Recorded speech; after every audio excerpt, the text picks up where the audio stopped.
Salut à tous les gars, moi Sébastien de Night Events. Bon aujourd'hui, vu que vous me l'avez demandé, on va parler du harting. Bon, le harting c'est quoi? Ça peut être deux choses.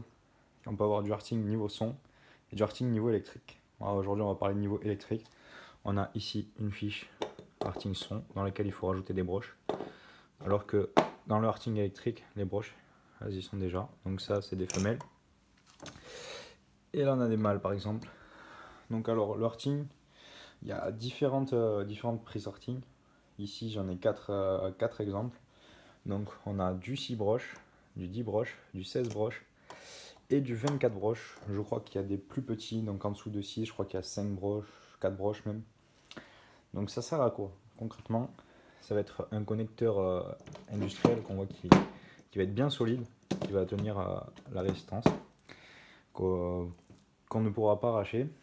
Mais le principal enjeu d'un arting est de faire passer en gros plusieurs câbles. Au lieu de tirer par exemple, je sais pas, par exemple 12 rallonges pour le 24 points, on va en tirer une grosse. Par exemple, avec cette prise là, qui me sert, que je me sers à moi couramment sur mon podium. Par exemple, hop, je vais pouvoir la brancher sur sur la prise femelle. Bon là elle n'est pas fixée du coup voilà. Et ça va me permettre de tirer qu'un gros câble. Ces gros câbles, ça s'appelle les multipaires. Donc comme on peut le voir là, je fais un montage vite fait pour vous montrer. En gros, dans un multipaire, on va avoir plusieurs câbles. Les multipaires, c'est pareil, il y en a plusieurs, donc qui vont s'adapter selon les prises.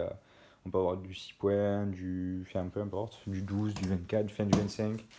Là, on en a un autre type. Voilà, on voit pas très bien. Là, on voit mieux. Donc il y a du rigide, du souple. Par exemple, là, on a un multipaire de 8 que je me sers moi pour contrôler mes projecteurs, enfin les relais de mes projecteurs ici. Voilà, donc ce multipaire, ça va permettre à ça et ça se capte derrière. Donc selon vos utilisations, on voit la nappe de câble qui va là. Elle va directement sur ma 24 points qui est à l'avant.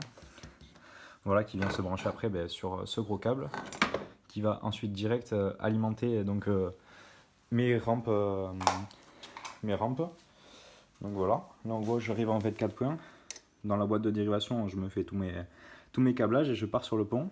Ici on a une autre prise arting qui va me servir. Par exemple, on peut très bien le voir. J'ai 4 projecteurs ici qui peuvent se commander indépendamment. Donc lui est différent de lui. Si j'appuie sur un bouton, ils ne vont pas tous s'allumer en même temps. Donc vous comprenez bien que par exemple, il me faudrait une rallonge pour lui, une rallonge pour lui, une rallonge pour lui, enfin 4 rallonges.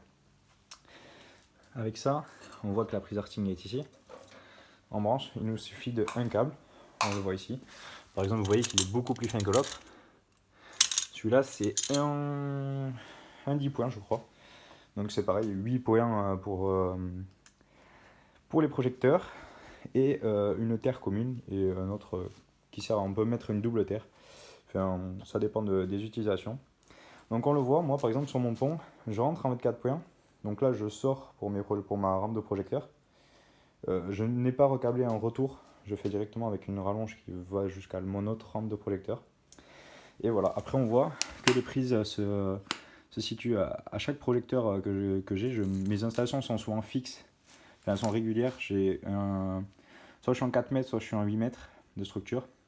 Donc mes installations ne changent pas, donc mon installation prise est calculée pour qu'elle marche en 4 mètres et en 8 mètres. Ça fait gagner beaucoup de temps, pas de câblage. J'arrive, je pose, les câbles DMX sont là, les prises sont là, chaque prise est assignée à un élément. Là, c'est mes prises pour les blenders.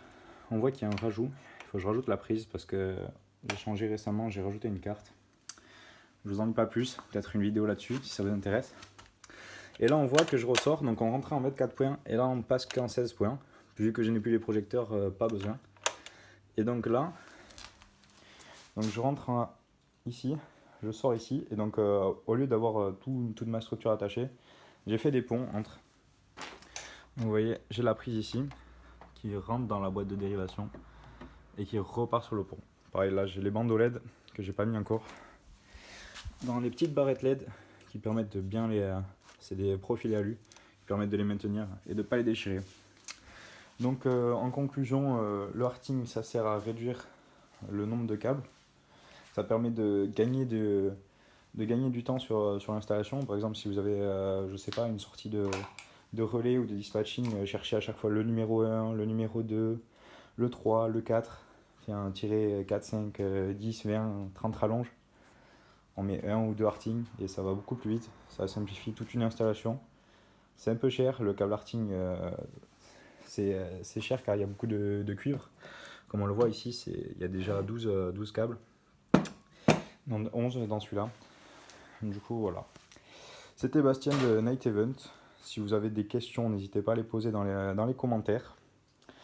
Et voilà, n'hésitez pas. Si vous avez des sujets de vidéos que vous voulez qu'on traite, là je viens de faire un patch pour les amplis. Si vous avez des questions, tout ça, n'hésitez pas. Si vous avez des questions sur le podium, tout ça, là j'ai monté en partie dans le garage. Si vous avez des questions, n'hésitez pas.